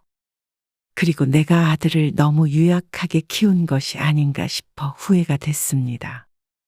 아니, 너무하신 거 아니에요? 때가 어느 때인데 집 가지고 며느리를 괴롭히세요? 때가 어느 때라도 내 집 내가 다시 받아가겠다는데 그걸 누구 허락을 받아야 하나요? 그래도 갑자기 그렇게 통보하시는 건 아니죠. 갑자기고 천천히고 뭐가 중요한가요? 저희는 제 동생이 이런 취급받으면서 결혼 생활하는 거 못 봐요. 그러면서 이혼도 불사할 거란 말에 문 씨가 코웃음을 지었습니다. 이미 여기는 도장 찍을 준비돼 있으니까 서류만 가져오세요. 그러자 며느리의 표정이 달라졌습니다. 혹시 7천만 원 때문에 그러세요? 그러면서 그 돈은 당연히 갚으려고 했다는 말을 했는데 돈이 중요한 것이 아니었습니다. 그건 당연히 돌려줘야 하는 거고요. 일단 집은 확실히 비워주세요. 그거는 조만간 내가 아들 명의로 줄 건데 불청객이 들어앉아 있으면 안 되니까요. 뭐라고요?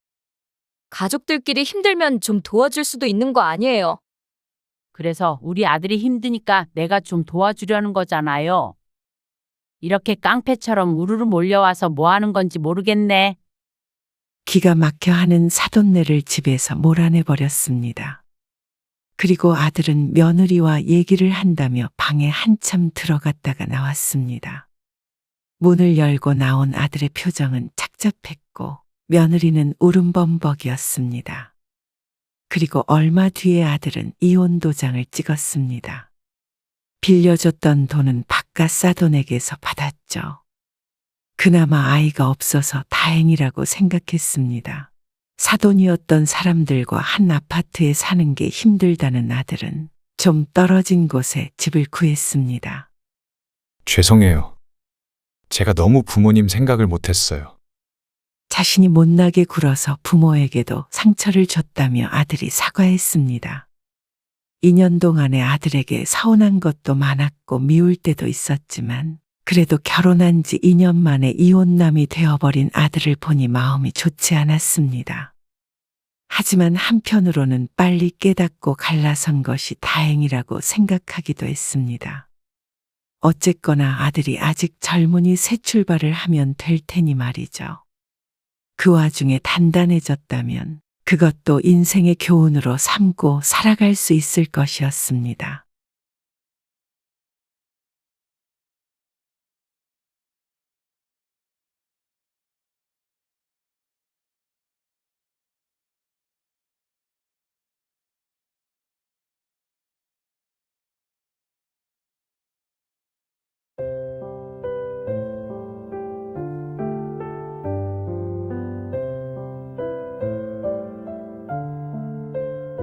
나중에 나 죽으면 너희는 그럼 한 푼도 없어.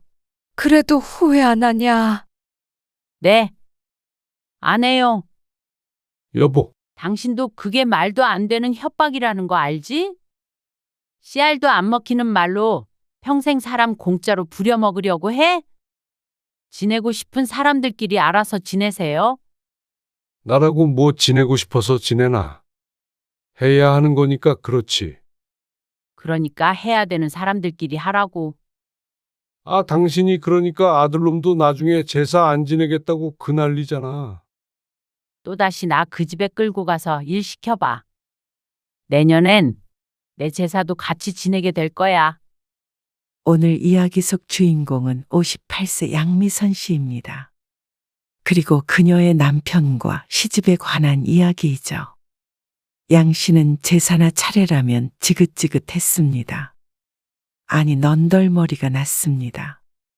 솔직한 심정으로는 이미 죽은 조상들에게 차례상 거하게 차려서 뭐하나 싶었습니다. 결국엔 산 사람이 먹거나 전부 음식물 쓰레기통으로 들어갈 것을 말이죠.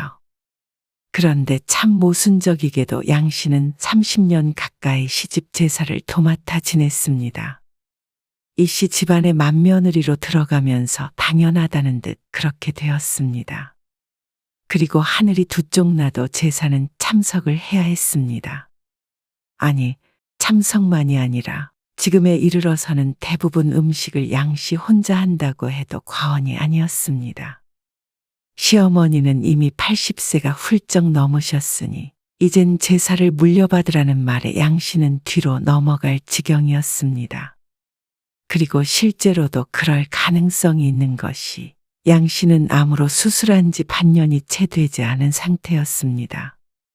며느리가 아파서 누워 있어도 누구 하나 건강을 걱정하는 사람은 없고 우리 일꾼이 일을 제대로 할까 못할까만 걱정하는 시집 식구들. 그리고 그걸 방관하는 남의 편. 양 씨는 살기 위해서라도 이 집안을 뒤집어 엎고 나와야 했습니다. 양 씨는 26세 남편과 결혼을 해서 슬아의 아들을 하나 두었습니다. 아들을 낳았으니 그나마 몇 년은 구박이 덜했지만 양 씨는 둘째가라면 서러울 만큼 힘든 젊은 시절을 보냈습니다. 바로 시부모님 때문에 말이죠. 남편은 가장으로서는 나쁘지 않은 사람이었지만 시집 일만 개입이 되면 둘도 없는 효자가 되었습니다. 아내를 위해 부모에게 반항을 한다는 건 상상도 할 수 없었던 사람이었죠. 그러니 모진 시집살이에도 방패막이가 되어줄 순 없었습니다. 결혼하고 10년 뒤에 시아버지가 돌아가셨습니다. 그래서 기제사 3번의 명절에 차례를 2번 지내니 거의 2달에 1번 꼴로는 알아 누워야 했습니다. 만약 거기서 끝났다면 덜 불행했겠지만 그 외에도 무슨 가족 행사가 그렇게 많은지 한 달에 1~2번 꼴로는 꼭 시집에 가야 했습니다. 그러고는 얼굴도 모르는 친척들의 밥상을 차리고 수발을 들었죠. 물론 이 문제로 남편과는 수도 없이 싸워야 했습니다. 시부모님이 무서워 말은 못하니 시집에만 다녀오면 남편과 다투는 것이었죠. 당신이 좀 이해를 해줘라. 시골 분들이라 그게 당연한데 어떻게 자식이 돼서 그러지 말라고 그래. 늘 하는 것도 아니고 어쩌다 한 번이잖아. 어쩌다 한 번? 그러면 당신은 왜 아무것도 안 하고 누워만 있는 거야? 지난번에 어머니한테 그렇게 혼나고도 그런 소리를 해. 남편의 말에 양 씨는 기가 막혔지만 남편이 무슨 말은 하는지는 알았습니다. 양 씨의 눈치에 못 이겨 남편이 밥상에 행주질을 하려는 순간 바가지 깨지는 소리가 났으니 말이죠. 너는 어떻게든 애가 남편을 부려먹어? 아, 어머니. 그게 아니고요. 내가 이 꼴을 보려고 살아야 되냐? 눈앞에 강물이 있다면 당장이라도 뛰어들 기세로 소리치는 시어머니 때문에 집안이 발칵 뒤집히고 말았습니다. 이렇게 살아서 뭐하냐며 통곡을 해대는 통에 양 씨가 졸지에 천하의 몹쓸 며느리가 되었습니다. 당시엔 시아버지가 살아계셨던 때라 행주질 한 번에 양 씨는 대역죄인이 되어버렸죠. 죄송해요. 제가 생각이 짧았어요. 당신도 얼른 잘못했다고 말씀드려. 남편이 그렇게 나오니 시집엔 양 씨의 편을 들어줄 사람이 아무도 없었습니다. 차라리 동서라도 있으면 나았을 텐데 하나 있는 남동생은 결혼할 생각이 없는 노총각이었고 그 뒤로는 여동생만 줄줄이 셋이었습니다. 그러니 양 씨만 잡고 마는 것이었죠. 그 뒤로는 남편은 도와주는 신용도 하지 않았습니다. 두 눈 시퍼렇게 뜨고 감시하는 시부모님 때문도 있었고 남편도 돕지 않는 편이 편했겠거니 생각했습니다. 그렇게 수십 년이 흘렀습니다. 여보, 준비 다 했어? 다 챙긴 것 같은데. 양복도 챙겨야지. 양복? 그저께 말했잖아. 양복 찾아오라고. 아. 바로 찾아온다고 했잖아. 안 찾아왔어? 아, 깜빡했네. 그럼 그때 뭐 했어? 양 씨가 경악하며 물었습니다. 아침 일찍 출발해야 하는데 세탁소에 맡겼던 양복이 없다는 말에 등줄기에 땀이 흐르는 것 같았죠. 얼른 전화해봐. 거기 문 빨리 닫는단 말이야. 잠시 통화를 하던 남편은 고개를 저었습니다. 오늘 문 닫았다네. 뭐? 그럼 어떡해? 그러니까 내가 여러 번 물어봤잖아. 이걸 어째? 검정색 양복 아무거나 챙겨. 넥타이는? 문제는 무늬 없는 검정 넥타이가 없다는 것이었습니다. 가서 사지 뭐. 그걸 어디서 사? 어디든 살 데가 있겠지. 명절에 문을 여나? 나는 몰라. 당신이 알아서 해. 알았어. 시어머니가 정해놓은 약속 시간을 지키려면 빨리 서둘러야 했습니다. 그래서 미리 챙겨둔 짐들만 들고 얼른 차에 탔습니다.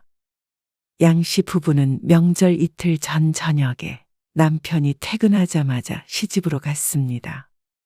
그래야 그 많은 음식들을 다 준비하니 말이죠. 차는 왜 이렇게 막히는 거야? 그러게. 벌써부터 내려가나 다들. 양 씨는 이런 초조한 기분이 반갑지 않았습니다. 명절에 일손을 보태러 가는 것인데 꼭 쫓기는 듯한 기분이 들어야 하나 싶었습니다. 젊었을 때부터 그래왔기에 나이가 들어도 여전했습니다. 조금 마음을 편히 가져도 되는데도 그게 잘 안 됐습니다. 차례에 대해서 얘기가 나오면 늘 조상에 관해 말합니다. 제사나 차례를 잘 지내야 조상이 굽어 살핀다고 말이죠. 그런데 말은 안 했어도 양 씨는 속으로 생각했습니다. 정작 조상 덕을 본 사람들은 다들 명절에 해외에 나가 있다는 사실을 시집 식구들은 알까 몰랐습니다. 내 친구 중에 숙경이 알지? 알지? 이번에도 해외여행 간다더라. 그래? 자주 가네. 이번엔 어디 간대? 이탈리아인가 어딘가 아무튼 유럽으로 간대. 신기하네. 차례도 안 지내? 요즘에 그런 집이 얼마나 많은데. 차례 안 지내도 훨씬 잘 사네요. 해외여행 가면 잘 사는 거야? 집안도 평안하고 자식도 잘 되고 그래야 잘 사는 거지. 참나? 숙경이네 아들 의사야. 이번에 여행도 아들네가 효도한다고 같이 가는 건데 뭘. 소문났어? 자식 농사 잘 지었다고? 그러자 남편은 더는 반박할 말이 없는지 입을 다물었습니다.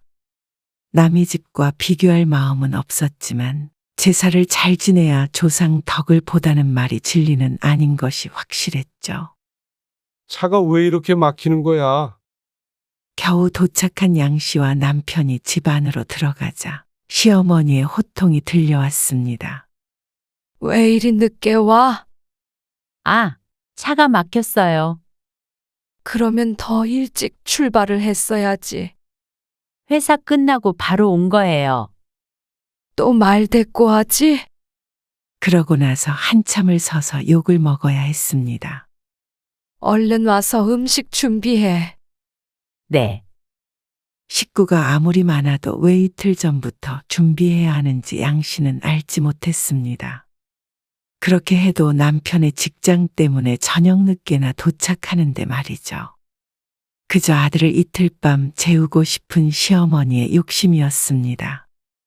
음식을 여유 있게 준비한다고 해도 비는 시간에 양 씨가 마음 편히 쉴 수도 없는 노릇이기에 너무 불편하고 힘들었습니다. 시어머니는 감시자였고 양 씨는 노동자였습니다. 그리고 친척들을 포함하여 모든 남자들은 누리기만 하시는 사람들이었고 말이죠. 다음 날 남편이 외출했다가 넥타이를 사서 왔는데 또 하필이면 사온 넥타이에 줄무늬가 있어서 또 욕을 먹었습니다. 남편이 아닌 양 씨가 말이죠. 여자가 그런 걸 진작에 잘 챙겼어야지. 그걸 남자 보고 사오라고 그래. 참 못났다. 못났어. 그리고 그렇게 혼나는 양 씨를 힐끔 보고는 남편은 입만 다물고 있었습니다. 슬그머니 거실 소파에 앉아있던 시동생 옆에 앉았습니다. 이틀간 임금님 수락관에 상궁이 된 기분이었습니다. 아니, 상궁은 시어머니였고 양 씨는 무술이었죠. 부엌에서 움직이는 건 이씨 성을 가지지 않은 며느리들 뿐이었습니다. 시어머니는 연로에 음식 준비에서는 손을 뗐고 자연스레 양 씨만 분주히 음식 준비를 했습니다. 엄마, 이거 저으면 돼요? 양 씨의 아들이 명절 전날 늦게 도착했습니다. 추운 날에도 홀로 땀을 흘리고 있는 양 씨를 보다 못해 아들이 도와주겠다고 나섰지만 시어머니가 난리였습니다. 양 씨도 괜히 큰 소리 날까봐 가만히 있긴 했지만 늘 시어머니가 이해가 가지 않았습니다. 옛날부터 시아버지보다 더 한 분이었습니다. 왜 남자 여자를 스스로 갈라가며 식모 노릇을 자처하는지 몰랐습니다.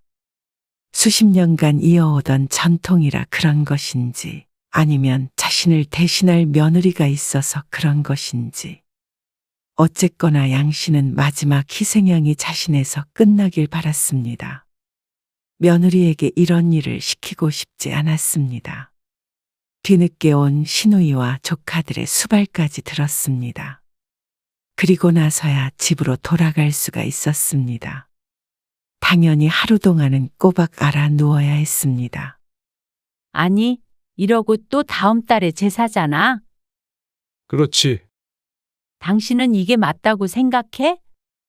차례를 지내지 말던가? 아니면 제사를 합치던가? 시할머니, 시할아버지 제사도 여전히 따로 지내고 있고 시아버지 제사도 있었습니다. 명절로 끝날 수가 없었습니다. 여태 해오던 것이지만 양 씨도 이제는 힘에 부쳤습니다. 시어머니도 음식에서 손을 놓은 지 오래였고 어째서인지 몰라도 방문하는 친척은 늘어만 가는 것 같았습니다. 그런데 돌아오는 대답은 역시나였습니다. 그동안 이런 말을 안 해본 것이 아니었기에 돌아올 말도 알고 있었죠. 어머니가 가만히 계시겠어? 당신이 강력하게 말을 안 하니까 그렇지? 그러다 어머니 쓰러지신다. 어머니 돌아가시면 그때는 내 선에서 해결해 볼게. 근데 살아계신 동안에는 그런 걸로 신경 쓰이게 하지 말자. 어머니가 사시면 얼마나 사시겠어? 양 씨만 늘 나쁜 며느리였습니다. 고생스러워도 조금만 참아줘. 남편이 양 씨를 위로하는 척하지만 남편도 결국엔 똑같았습니다. 누구도 양 씨의 노고를 알아주지 않았습니다. 며느리가 당연히 해야 하는 일이라고 생각했습니다. 남편만 하더라도 조금만 참으라고 했지. 왜 양 씨 혼자서 그 고생을 해야 하는지 의문을 갖지는 않았습니다. 맏며느리니 받아들여야 한다고 생각했죠. 그러다 어느 날 양 씨의 집을 방문한 아들과 결혼 얘기가 나왔습니다. 당장은 아니더라도 1, 2년 뒤에는 하겠죠. 아들에게는 오래 교제한 여자친구가 있었는데 결혼까지 생각하는 모양이었습니다. 양 씨도 몇 번 보았는데 참하고 똑 부러지는 아가씨였습니다. 양 씨는 그 아가씨가 며느리가 될 거라고 생각하면 대환영이었습니다. 그런데 아들은 1, 2년 뒤에 결혼한다더니 미리 못을 박듯 말을 했습니다. 제사요? 근데 제사는 모르겠어요. 지금 생각으로는 제사를 지금처럼 계속한다면 저 혼자 참석할 거고요. 명절엔 저희들끼리 여행 갈 생각이에요. 명절에 여행을 간다고? 결혼 얘기가 나왔을 때는 듣고만 있던 남편이 아들의 말에 놀라서 되물었습니다. 네. 1년에 휴가도 별로 없는데 명절에 여행 가면 좋죠. 그러면 집에는 안 온다는 말이야? 집에는 주말에 가끔 오면 되죠 뭐. 엄마 아빠도 할머니 댁 가실 거 아니에요? 그럼 차례는? 너희도 당연히 와야지. 할머니 돌아가신 다음에는 여기로 오고. 제사의 아들 며느리가 없는 게 말이 돼? 남편이 노발대발했습니다.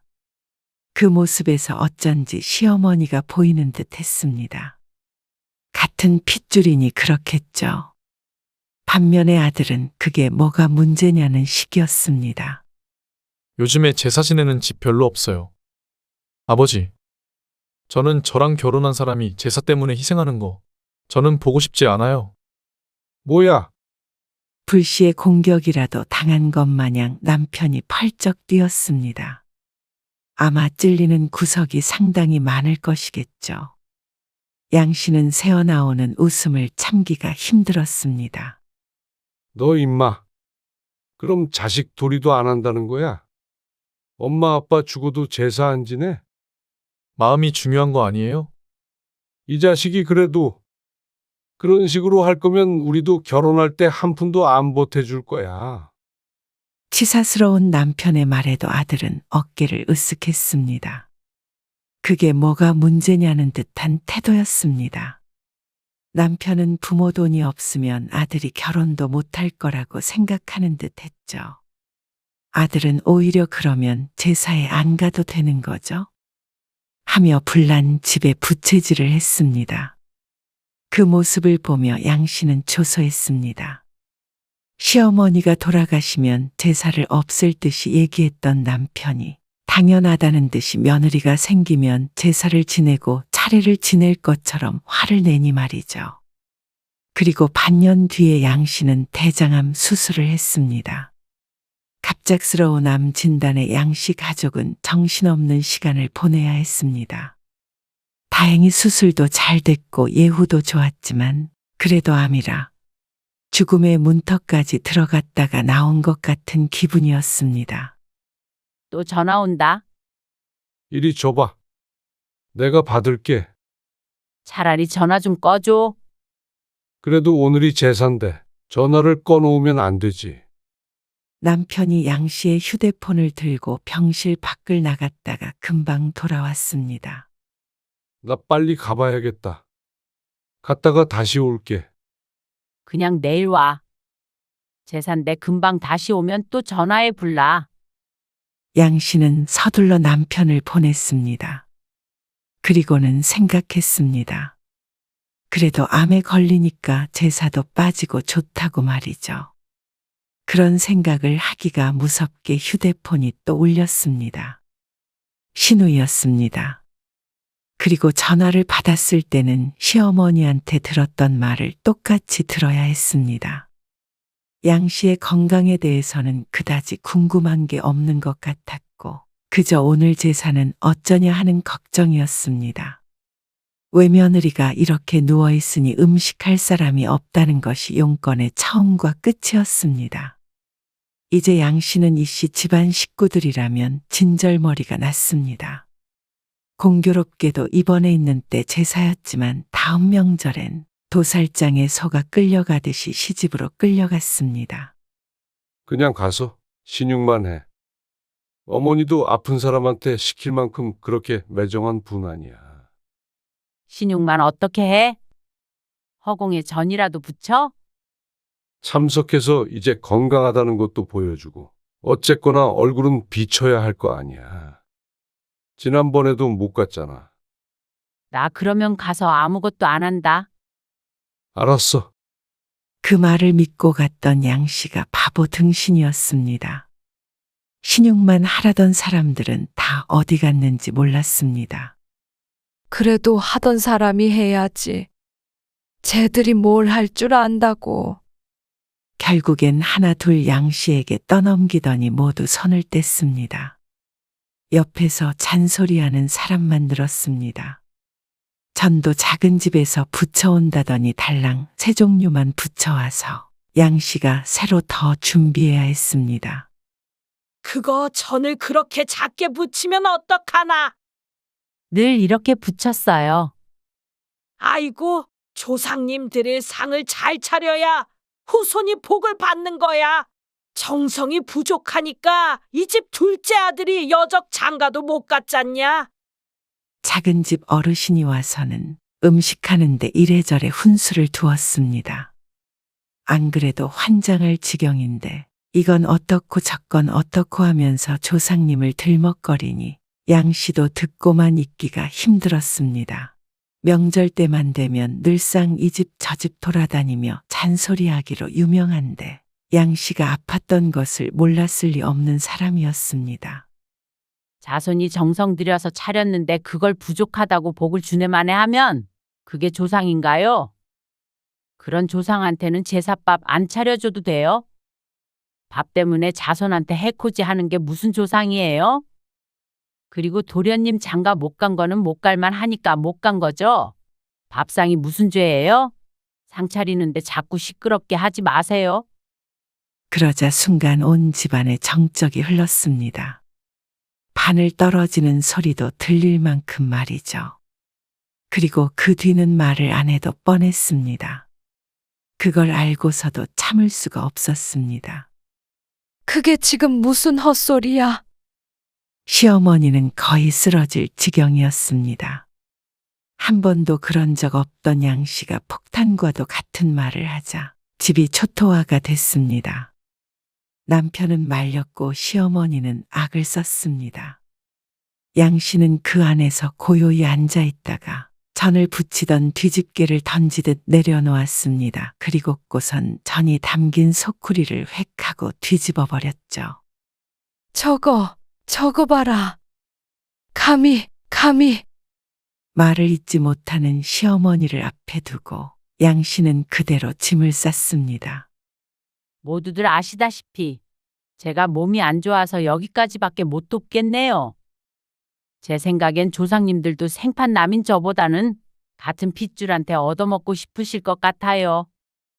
그러자 친척들의 수근거리는 소리가 들렸습니다. 며느리가 어쩌고 저쩌고 하는 소리 말이죠. 남편이 당황해서 양 씨를 말렸습니다. 그리고 양 씨는 그 손을 뿌리쳤습니다. 아, 맏아들인 당신이 하면 되겠네. 나는 집에서 좀 쉴게. 몸이 아파서 안 되겠다. 그리고 나서 혼자서 집으로 돌아왔습니다. 나중에 돌아온 남편은 양 씨를 탓했습니다. 어머니가 병원에 입원할 뻔했다며 말이죠. 입원을 왜 어머니가 하셔? 내가 해야지. 그래도 그렇게까지 말할 건 없었잖아. 내가 뭐 욕을 했어, 뭘 했어? 점잖게 말하려고 노력했어. 아유, 여보. 그리고 며칠 뒤에 정말로 시어머니는 하루 입원을 했다가 퇴원했습니다.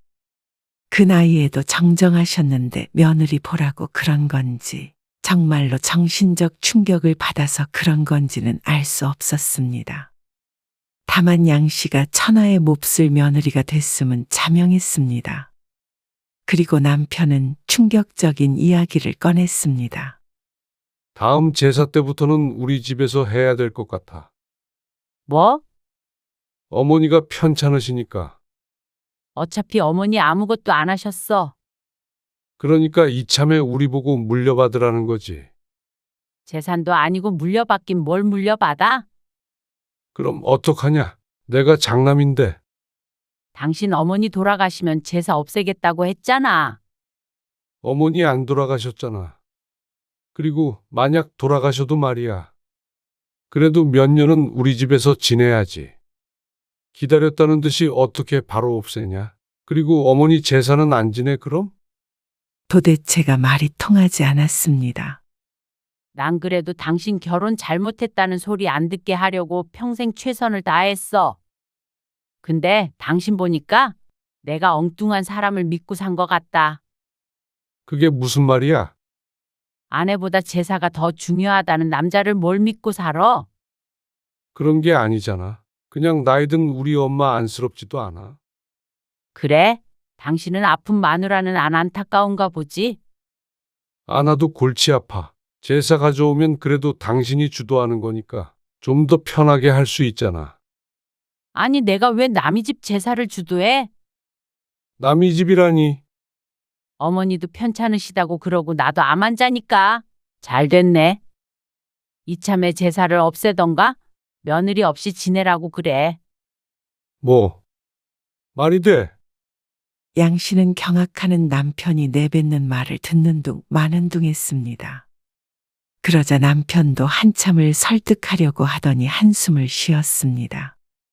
남편이 방패막이 안 되어주니 양 씨 스스로 창도 들고 방패도 들고 하는 수밖에 없었습니다.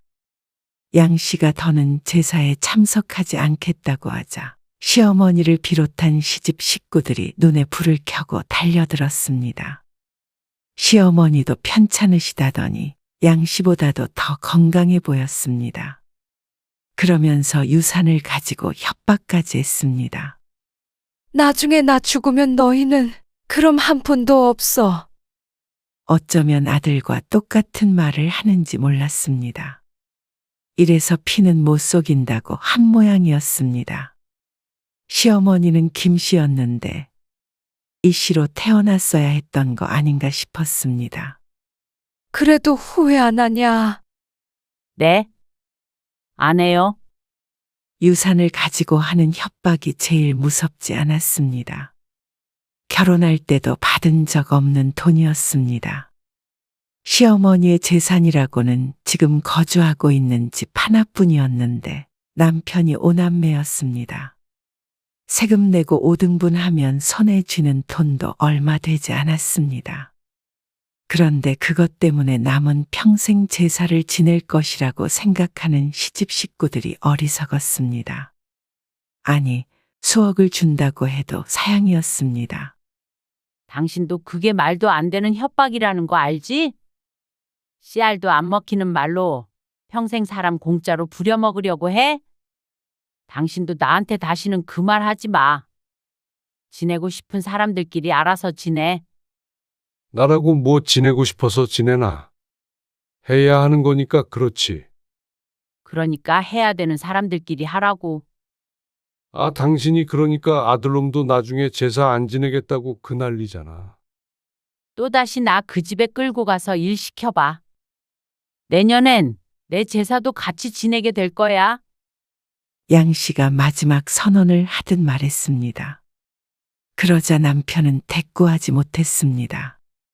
그제서야 양 씨가 항암을 하고 있는 환자라는 사실을 인식한 듯 했습니다. 양 씨는 더는 말을 잇지 않았고 남편도 더는 설득하려 들지 않았습니다.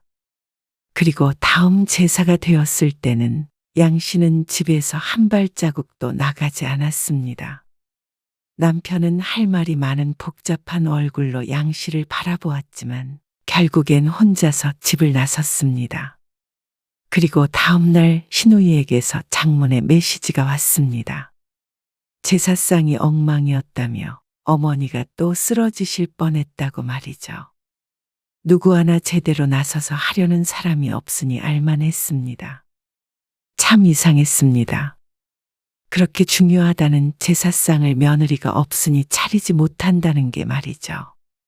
그리고 그걸 며느리 탓을 하는 시집 식구들도 제정신이 아닌 것 같았습니다.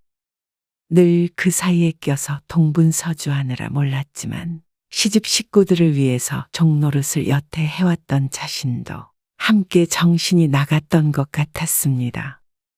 그게 도리라고 생각했고 자식으로서 며느리로서 최선을 다하는 길이라고 생각했습니다. 나 하나 희생하면 집안이 조용할 거라고 생각했고 말이죠. 그러면서도 제사를 내 자식에게는 물려줄 수 없다고 내내 생각했던 것을 보면 그게 부당하다는 것은 충분히 알고 있었습니다. 내 처지를 바꾸려는 노력을 제대로 해보지 않은 자신의 잘못이었습니다. 남편이 못한다면 나라도 했어야 했던 일이었습니다. 내 삶을 누가 책임져 주는 것도 아닌데 너무나도 바보처럼 살았던 것 같았습니다. 남편이 지친 기색으로 양 씨에게 말했습니다. 그럼 제사 우리가 가져오고 어머니만 모시고 조촐하게 지내면 안 될까? 이렇게 타협이라도 하겠다는 듯이 말하는 것이 어이가 없었습니다. 처음부터 타협의 대상이 아니었습니다. 그렇게 해. 정말 반색하는 남편에게 양 씨가 말했습니다. 제사든 차례든 얼마든지 지내고 집안 사람들 다 초대하든 말든 알아서 해. 원하는 대로. 갑자기 왜 그래?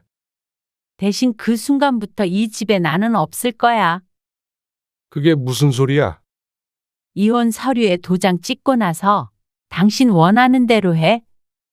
여보, 제사 때문에 이혼하는 사람이 어디 있어? 왜 없어? 천지에 널렸어. 진짜 너무 매정한 거 아니야? 당신이 남이야. 우리 집 식구잖아. 식구를 그렇게 몸종처럼 부려먹는 사람들이 어디 있어? 나도 이제 노예 생활에서 해방될 거야. 노예라니. 당신이 딸이 없어서 망정이지. 당신 자식이 나처럼 산다고 생각해봐. 억장이 안 무너지겠어? 할 말을 잃은 남편에게 양 씨는 쐐기를 박았습니다. 이혼 서류는 내가 가져왔어. 늘 서랍장에 넣어둘 테니까 제사 지내고 싶어지면 언제든지 말해. 나는 오늘 이후로 시집 근처도 안 갈 거고 아무 전화도 안 받을 거야. 이렇게까지 해야겠어? 당신도 마음 안 편할 텐데. 무슨 소리야?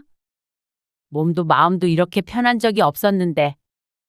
단순히 남편에게 겁을 주기 위한 말이 아니었습니다. 또다시 부당한 대우를 받는다면 이혼도 불사할 작정이었습니다. 아직 아들이 결혼을 앞두고 있으니 마지막 기회라고 생각하고 잠시 보류했을 뿐이었습니다.